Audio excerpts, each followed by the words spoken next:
ব্যান্ডওয়াগন effect মানে খুব সহজভাবে বললে নিজে চিন্তা না করে সংখ্যাগরিষ্ঠভাবে দেখে সিদ্ধান্ত নেওয়া বা গ্রুপে চিন্তা করা বা অন্যকে দেখে নিজের সিদ্ধান্ত নেওয়া। যেমন ধরুন, এক রেস্টুরেন্টের সামনে লাইন দেখে আপনি ধরেই নিলেন ওই রেস্টুরেন্টের খাবার খুব ভালো, এখন আপনারও যেতে হবে। একটা সিরিজ সবাই দেখেছে বলে আপনিও দেখা শুরু করলেন।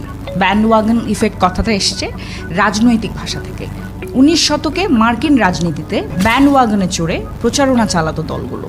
যে দল জেতার সম্ভাবনায় এগিয়ে থাকতো, সাধারণ মানুষ সেই দলেই যোগ দিত। আমরা আজকের দিনে টিকটক, ফেসবুক, এমনকি ভোট দেওয়ার সময়ও এই ইফেক্টে পড়ে যাই, কখনো বুঝে আবার কখনো না বুঝে। চলুন দেখি আমাদের চারপাশে কতটা ব্যান্ডওয়াগন ইফেক্ট কাজ করছে। এবং আমার আজকের এই টপিকটা বাছার কারণ একটাই, আমাদের এখনকার